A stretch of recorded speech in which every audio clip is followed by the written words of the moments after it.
தந்தை மகன் தூய ஆவியாரின் பெயராலே ஆமேன். மத்தேயு எழுதிய நற்செய்தி அதிகாரம் 5 இறை திருவசனங்கள் 1-12. மலைப்பொழிவு. இயேசு மக்கள் கூட்டத்தை கண்டு மலை மீது ஏறி அமர அவருடைய சீடர் அவருகே வந்தனர். அவருடைய திருவாய் மலர்ந்து கற்பித்தவை. பேறு பெற்றோர். ஏழையரின் உள்ளத்தோர் பேறு பெற்றோர், ஏனெனில் விண்ணரசு அவர்களுக்குரியது. துயருவோர் பேறு பெற்றோர், ஏனெனில் அவர்கள் ஆறுதல் பெறுவர். கனிவுடையோர் பேறு பெற்றோர், ஏனெனில் அவர்கள் நாட்டை உரிமை சொத்தாக்கிக் கொள்வர்.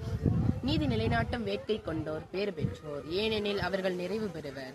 இரக்கமுடையோர் பேறு பெற்றோர், ஏனெனில் அவர்கள் இரக்கம் பெறுவர். தூய்மையான உள்ளத்தோர் பேறு பெற்றோர், ஏனெனில் அவர்கள் மக்களை காண்பர். அமைதியை ஏற்படுத்துபவர் பேறு பெற்றோர், ஏனெனில் அவர்கள் கடவுளின் மக்கள் என அழைக்கப்படுவர். நீதியின் பொருட்டு துன்புறுத்தப்படுவோர் பேறு பெற்றோர், ஏனெனில் விண்ணரசு அவர்களுக்குரியது. என் பொருட்டு மக்கள் உங்களை இகழ்ந்து துன்புறுத்தி உங்களை பற்றி இல்லாதவை பொல்லாதவை எல்லாம் சொல்லும் போது நீங்கள் பேறு பெற்றவர்களே. மகிழ்ந்து பேறு வகை கொள்ளுங்கள், ஏனெனில் விண்ணுலகில் உங்களுக்கு கிடைக்கும் கைமாறு மிகுதியாகும். இவ்வாறே உங்கள் முன்னிருந்த இறைவாக்கினர்களையும் அவர்கள் துன்புறுத்தினார்கள். ஆமீன்.